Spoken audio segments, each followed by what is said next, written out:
The first thing Kira Voss noticed about the Galactic Academy wasn't the gleaming chrome corridors or the impossible architecture that seemed to bend space itself. It was how easy everything felt. Her footsteps, which had thundered across the iron-dense ground of Tartarus 7, like a warhammer striking anvil, now whispered across polished floors with embarrassing lightness. The gravity here was a joke barely half what her bones had grown accustomed to.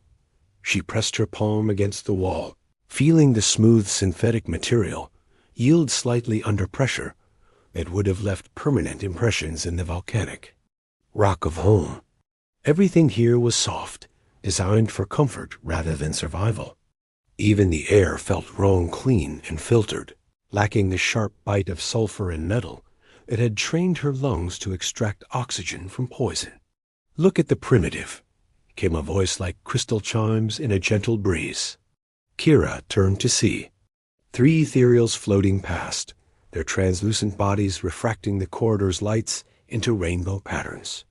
Their leader, a being she'd learned was called Veltar, gestured toward Kira's hands with something resembling disgust.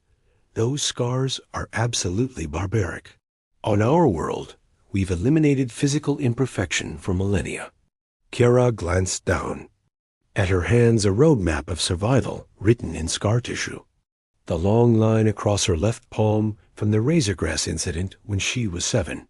The puckered circle on her right knuckle from the acid spitter that had nearly cost her the whole finger.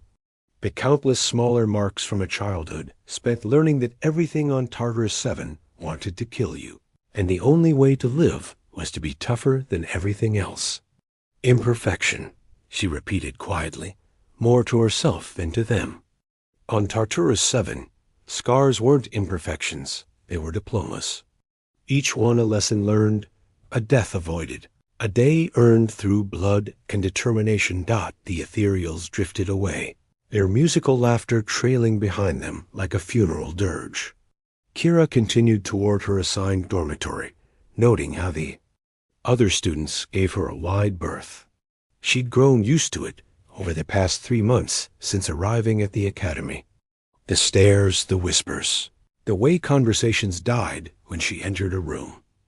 Her dormitory was a marvel of alien engineering rooms that shifted size based on occupancy, walls that could become transparent or opaque at will, furniture that materialized from the floor when needed. She shared the space with Lilash, a Verdanian whose body was more plant than anything humans would recognize as animal.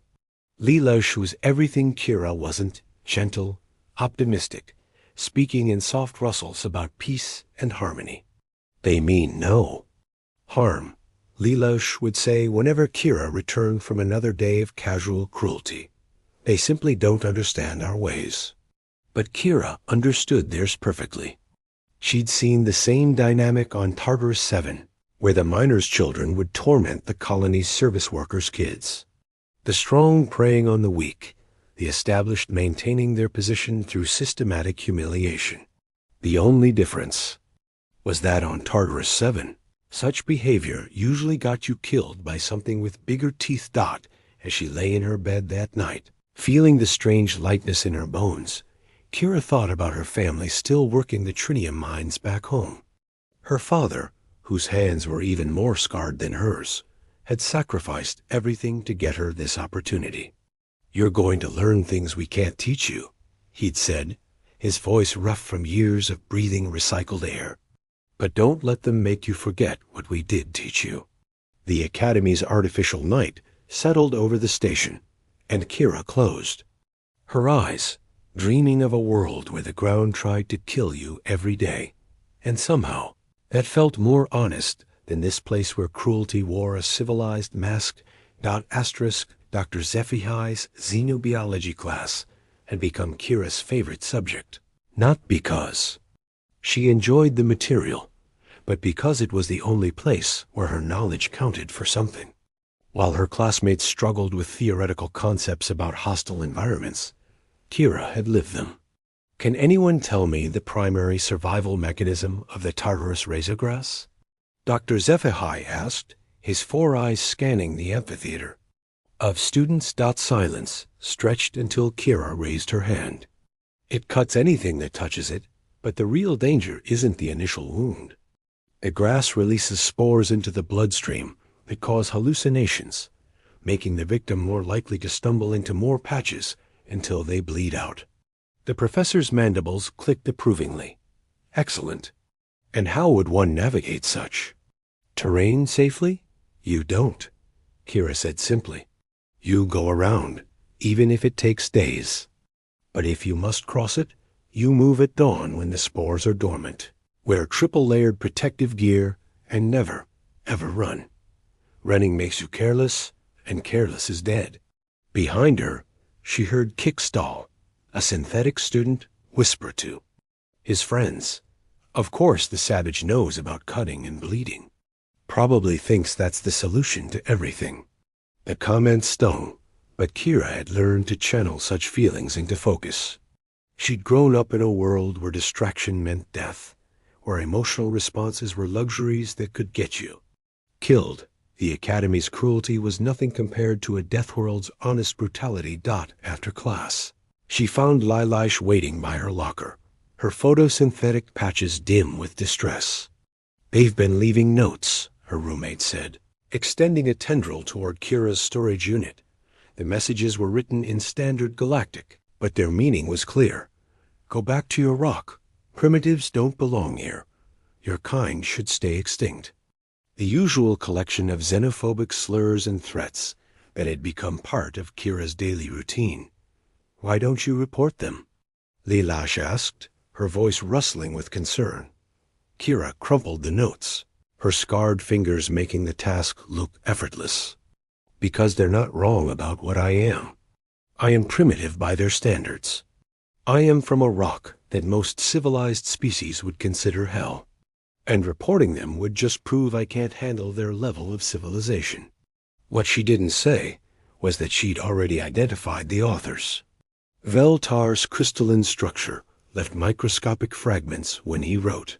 Kickstall's neural implants created a specific electromagnetic signature that she'd learned to recognize. The Nebulan students' gaseous forms couldn't hold writing implements, but they could manipulate air currents to guide others' hands. She'd mapped their schedules, noting their patterns of movement through the academy. She knew which routes they took to classes, where they gathered socially, how they communicated with each other. On Tartarus 7, such intelligence gathering was the difference between eating and becoming food. That evening, she sat in the observation deck, watching the stars through the Academy's vast transparent dome. The view was stunning nebulae, painting the cosmos in impossible colors. Binary star systems dancing their eternal waltz, the slow rotation of nearby worlds. But it felt artificial, like looking at a photograph rather than experiencing reality. Lilaish joined her, settling into the specially designed chair that accommodated her root system. Do you miss it? She asked. Your home world? Kira considered the question. Did she miss the daily struggle against an environment that wanted to kill her? The constant vigilance, the knowledge that every day survived, was a victory earned through skill and luck. The brutal honesty of a world where threats came at you directly, with claws and teeth and poison, rather than hidden behind smiles and social customs. Every day, she admitted. At least there, when something wanted to hurt you, it was honest about it. Lilaish's photosynthetic patches flickered in what Kira had learned was her species' equivalent of a sad smile. Perhaps that's why they fear. You represent a kind of honesty they've forgotten how to face. As if summoned by their conversation, Veltar and his group of ethereals materialized nearby, their forms shimmering with barely contained energy. They'd been drinking something that made their crystalline bodies glow brighter, the alien equivalent of intoxication. Look, it's the pet savage and her vegetable friend, Veltar announced, his voice carrying the particular cruelty that came with artificial confidence.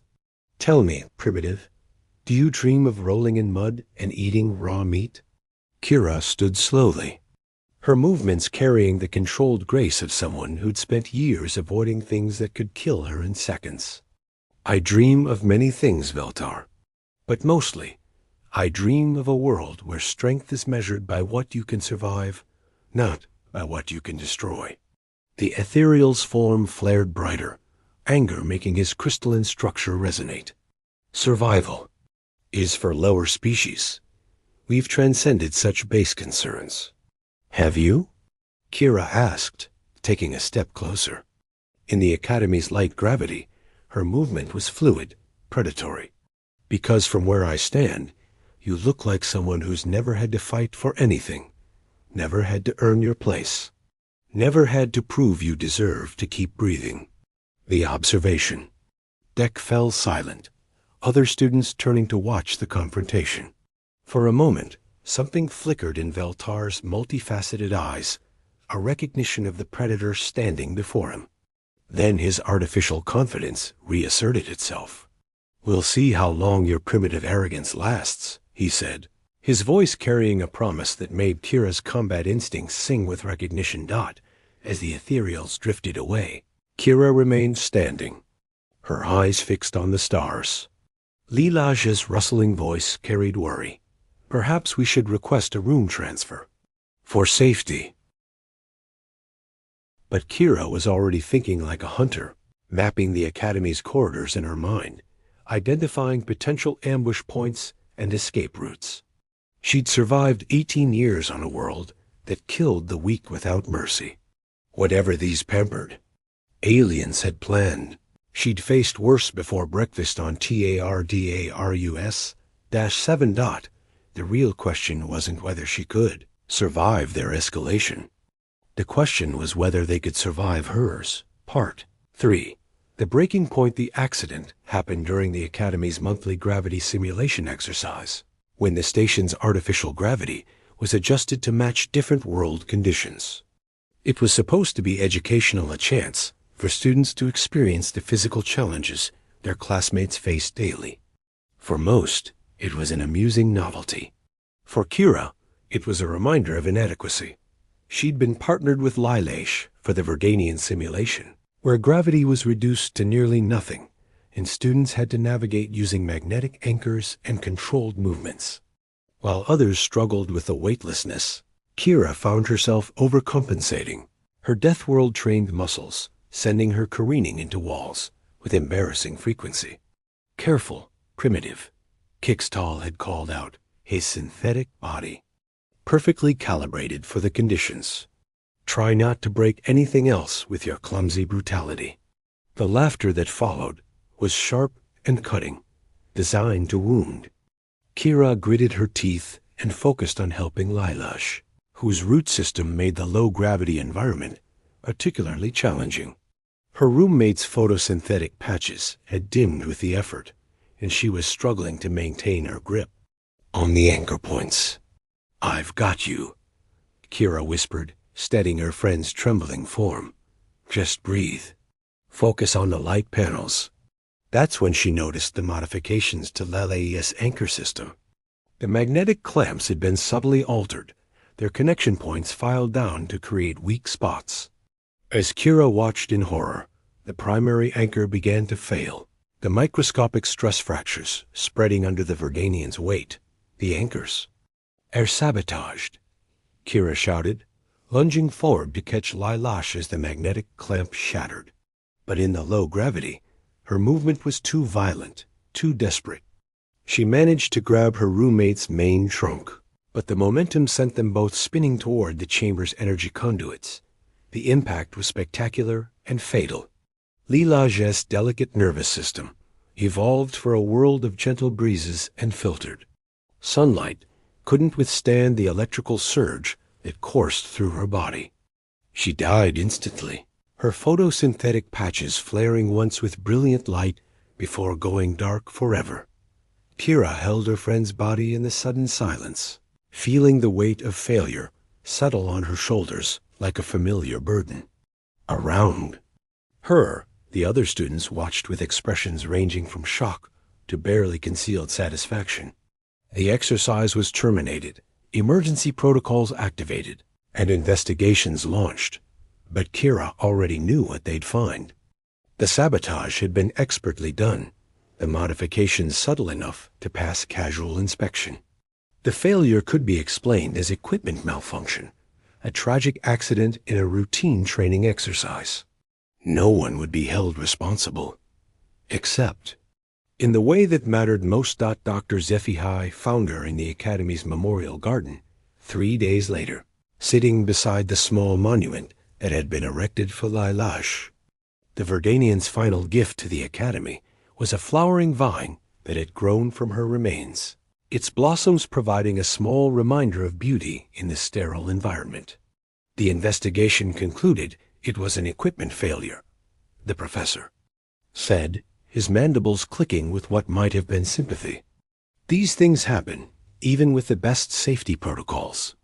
They murdered her, Kira said quietly, her voice carrying the flat certainty of someone who'd seen death in all its forms. They filed down the anchor points, probably using a molecular cutter to create stress fractures that would fail under specific loads. They calculated her weight distribution and timed the sabotage perfectly. Dr. Zephi's 4 eyes focused on her with sharp intelligence. That's a very specific analysis. Do you have evidence? I have certainty, Kara replied. On Tartarus 7, knowing the difference between an accident and an attack is the difference between life and death. This was an attack. Yet you haven't reported these suspicions to Academy security. Kira's laugh was bitter, empty of humor, because they dismissed them as the paranoid fantasies of a primitive mind. Because the students responsible have families with political power. Because justice here isn't about truth, it's about maintaining the illusion of civilization. The professor settled beside her, his insectoid form somehow managing to convey gentleness. Then what will you do? For the first time since arriving at the Academy, Kira smiled. It was not a pleasant expression. It was the smile of a predator that had finally decided to hunt. I'm going to teach them the difference between civilization and survival, she said. They think they're sophisticated because they can kill with politics and social pressure. But they've never faced someone who learned to kill with their bare hands before they could walk. That night, she began her preparations. The Academy's security systems were designed to monitor for obvious threats, weapons, explosives, chemical agents. They weren't designed to detect someone who could. Craft killing tools from cafeteria utensils and maintenance supplies. She started with reconnaissance, using the Academy's own architecture against her targets. The ventilation systems were large, enough to accommodate her small frame, and the builders had never considered that someone might use them for stalking. She mapped every corridor, every room, every hiding place. Her first target was Kickstall, whose synthetic enhancements made him feel invulnerable. She waited until he was alone in the engineering lab, working on a project that required him to interface directly with the Academy's power grid. The modified plasma conduit she'd prepared looked identical to the original, but its energy flow had been carefully adjusted. When Kickstall connected his neural implants to the grid, the feedback surge didn't. Kill him, Kira wasn't ready for that level of escalation yet, but it scrambled his synthetic components badly enough to require weeks of repair, leaving him temporarily helpless and very, very afraid. The message was clear. Your technology can't protect you from someone who understands how to break it. Next came the Nebulan students, whose gaseous forms made them feel untouchable. Kira had studied their biology extensively, learning that their consciousness was maintained by specific electromagnetic frequencies. The harmonic disruptor she'd built from stolen equipment was crude but effective, creating localized interference. That left them disoriented and vulnerable. She didn't hurt them yet. She simply demonstrated that their ethereal nature was no defense against someone who understood the physics of their existence. But it was Veltar who received her most personal attention. The ethereal had been the primary architect of Lilash's death, his crystalline intelligence calculating the perfect trap. So Kira gave him a gift that matched his nature, a beautiful crystal formation that she'd grown in the Academy's chemistry lab, its structure perfectly designed to resonate with his own molecular frequency. When Veltar touched it, the harmonic feedback didn't damage him physically, but it forced his consciousness to experience something no ethereal had felt in millennia: the raw, unfiltered terror of mortality. For 30 seconds, he felt what it was like to be fragile, to be vulnerable, to face the immediate possibility of death. 30 seconds that felt like an eternity. The Academy's administration was baffled by the series of accidents that had befallen the students. There was no pattern they could identify, no common element that connected the incidents. The victims themselves were too terrified to speak openly about their experiences, knowing that doing so would require admitting their role in Lalesh's death. But Kira wasn't finished. She'd only demonstrated her capability. The real lesson was yet to come.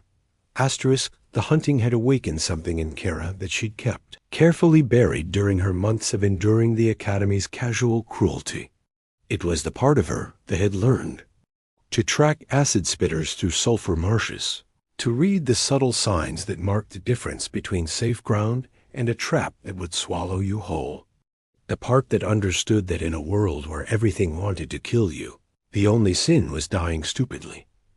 She'd moved beyond reactive strikes to proactive hunting, and her targets had finally begun to understand what they were facing. The whispers in the corridors had changed from mockery to fear, and students who'd once taken pleasure in tormenting her now crossed to the other side of the hallway when they saw her coming.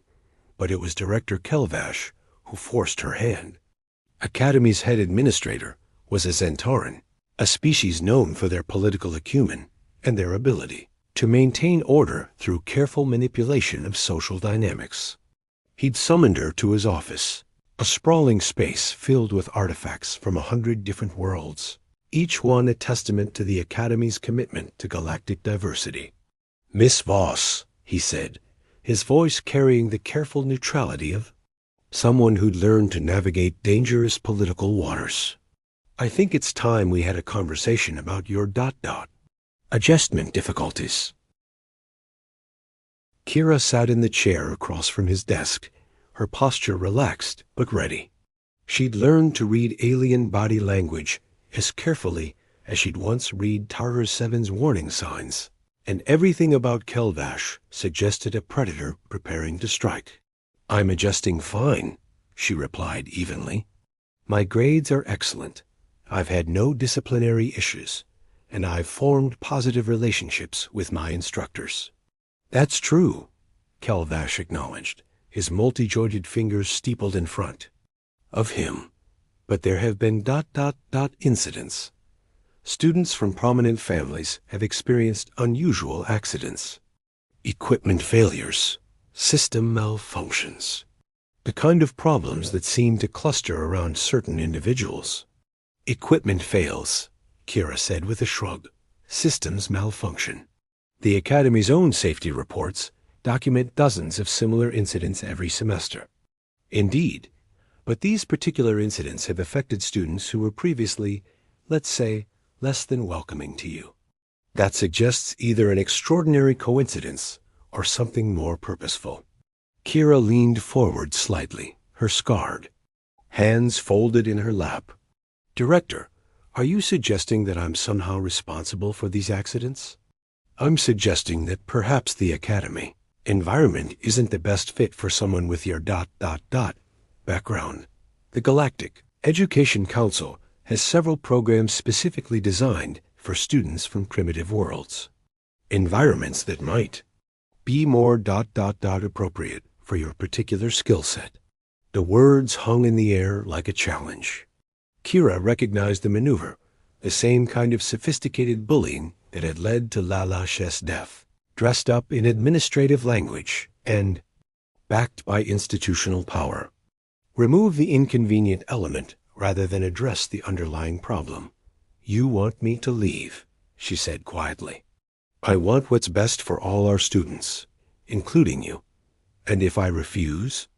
Kelvash's expression didn't change, but something cold flickered in his eyes. The Academy has certain standards. If a student's presence becomes disruptive to the learning environment, we have protocols in place to address the situation. Kira stood slowly, her movements carrying the controlled grace that had been refined by years of avoiding death. Director, let me tell you something about my world. On Tartarus 7, we have a saying, the ground doesn't lie. It means that reality is what it is, regardless of how you dress it up or what pretty words you use to describe it. She moved to the window, gazing out at the Academy's perfect artificial environment. Your students killed my roommate. They sabotaged her equipment because they thought it would be amusing to watch the primitive girl fail to save her friend. They didn't expect her to die. They're too sophisticated for outright murder. They just wanted to hurt me through her. That's a very serious accusation, Kelvash said carefully. Do you have evidence? I have certainty. And I have the skills to act on that certainty. She turned back to face him, and for the first time, let him see the predator that lived behind her civilized mask. You want me gone because I'm disrupting your ecosystem. Because I'm showing your students that all their sophistication means nothing when faced with someone who understands the fundamental truth of existence, which is that in the end, we're all just meat trying not to die. Everything else is decoration. Kelvash's political instincts were finely tuned, and he recognized the moment when negotiation became survival. Miss Voss, I strongly advise you to consider your position carefully.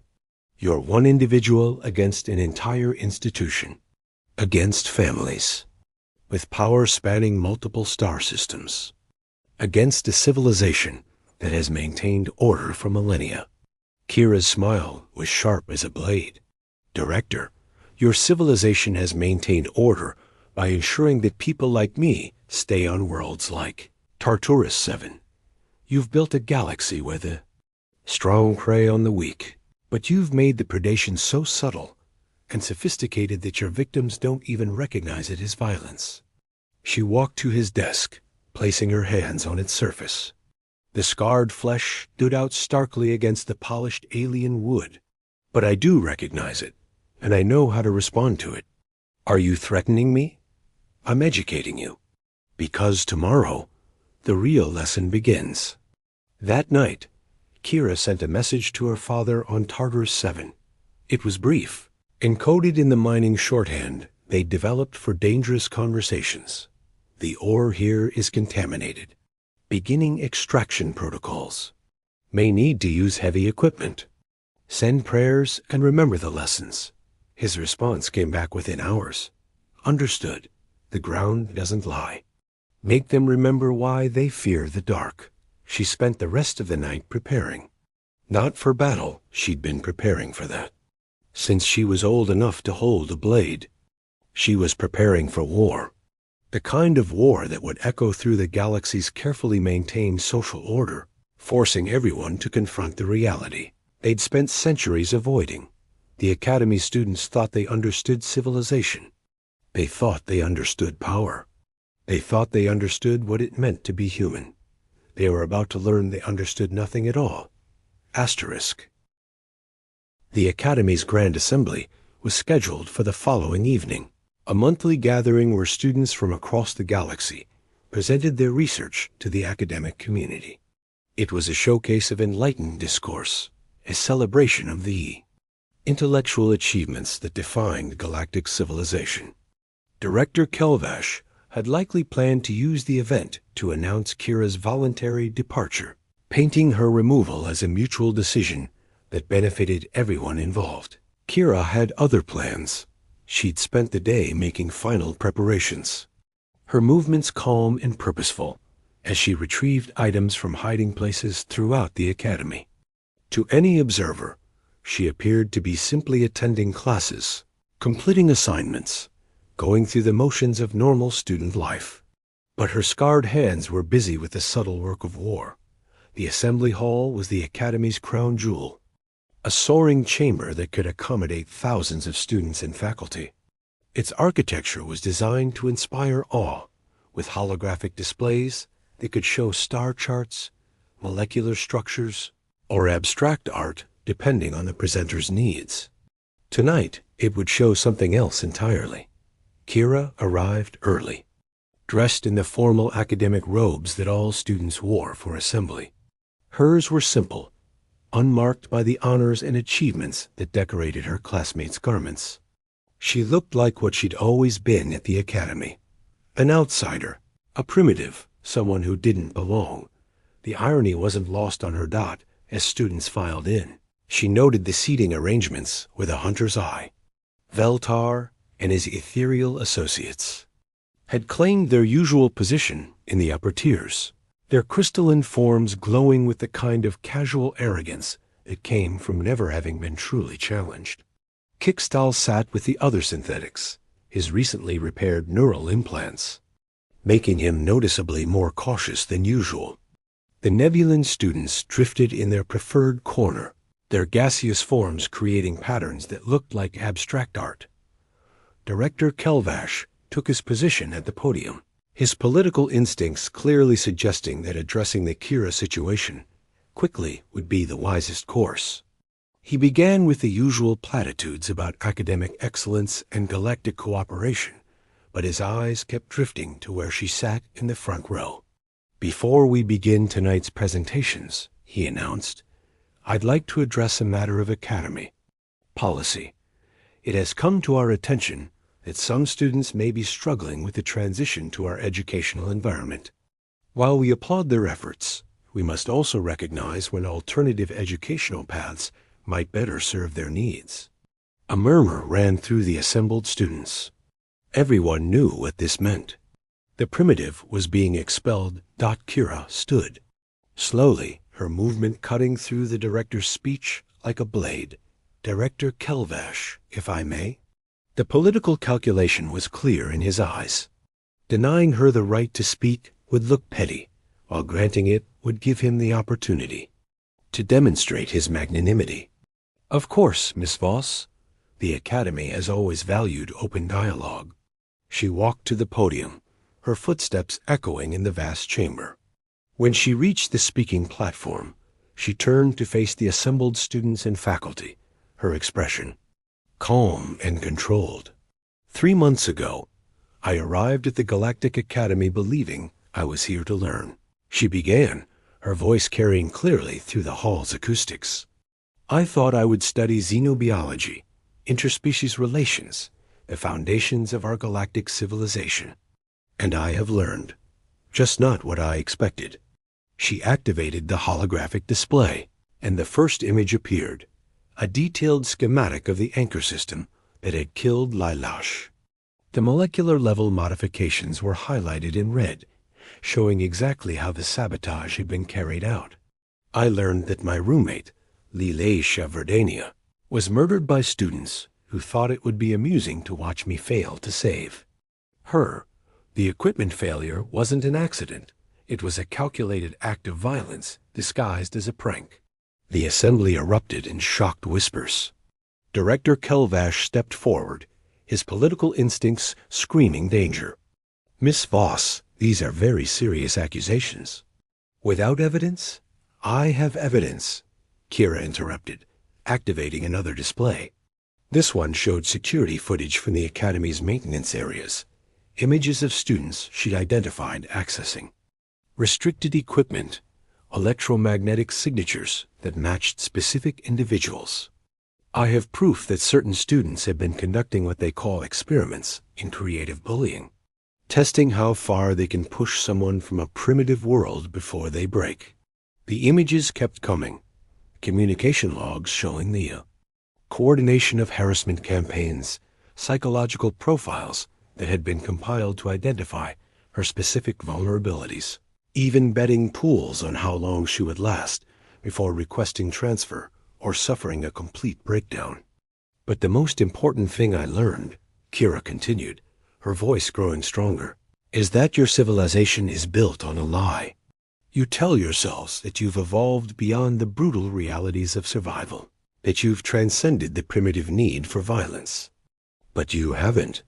You've just made your violence more sophisticated. She gestured to the assembly, her scarred hands taking in the hundreds of students who represented the galaxy's elite. You prey on the weak just as surely as any predator on Tartarus 7. You just do it with politics and social pressure instead of claws and teeth. You kill with exclusion and humiliation instead of honest violence. Veltar's crystalline form flared with indignation. You dare lecture us about civilization? You're nothing but a savage. Who what? Kira interrupted, her voice cutting through his outrage like a blade. Who survived 18 years on a world that would kill you in minutes? Who learned to read the difference between a safe path and a death trap before you learn to manipulate? Social dynamics? Who understands that strength isn't about never being hurt? It's about getting back up after you've been broken. She walked to the edge of the platform, her presence commanding the attention of everyone in the hall. You call me primitive, but I've never killed anyone for entertainment. You call me savage, but I've never tortured someone for the crime of being different. You call me uncivilized, but I've never hidden murder behind the pretense of social evolution. The Academy's security forces were moving now, Director Kelvash having activated emergency protocols. But Kira had planned for this moment, and her final revelation was already uploading to the Academy's main networks. You want to know what I really learned here? She asked, her voice carrying over the growing chaos. I learned that every civilization needs its monsters. You've just forgotten that the real monsters aren't the ones who fight with their fists. They're the ones who destroy lives with smiles on their faces. The security forces reached the platform, but Kira didn't resist. She'd said what she came to say, and the evidence was now spreading through the Academy's networks faster than any administrator could contain it. The footage of Lilesh's murder, the documentation of the systematic harassment, the proof of institutional complicity, it was all there, undeniable and damning dot as they led her away. She looked back at the assembly hall one last time. The students sat in stunned silence, their comfortable worldview shattered by the undeniable truth of their own complicity. Some were crying, others were angry. A few were beginning to understand, but it was Director Kelvash's expression that gave her the most satisfaction. For the first time since she'd arrived at the Academy, he looked truly afraid. Not of her, but of what she represented. The possibility that the galaxy's carefully constructed social order might not be as stable as everyone believed. 3 days later, Kira stood in the Academy's docking bay, her few possessions packed in. The same warm travel bag she'd arrived with. The investigation into Lilesh's death had been reopened, and several students were facing serious charges. Director Kelvash had been placed on administrative leave pending a full review of Academy policies. Dr. HFY approached her as she waited for transport, his mandibles clicking with what she'd learned to recognize as respect. The Galactic Education Council has offered you a place at several other institutions, he said. Your academic record is exemplary, and your unique perspective has value. Thank you, Kira replied, shouldering her bag. But I think I've learned enough about galactic civilization for now. What will you do? She looked out at the stars, thinking of Tartarus 7 and the family waiting for her return. But she also thought of other worlds, other places where the strong preyed on the weak and called it civilization. Places that might benefit from someone who understood the difference between necessary violence and sadistic cruelty. I'm going to remember what my father taught me, she said finally, that the ground doesn't lie. That strength isn't about never falling, it's about getting back up. And that sometimes the only way to stop a predator is to become something it fears more than death. As her transport departed the Academy, Kira pressed her palm against the viewport, feeling the familiar weight of gravity as they accelerated toward deep space. Behind her, the Academy grew smaller and smaller, its lights fading into the cosmic dark.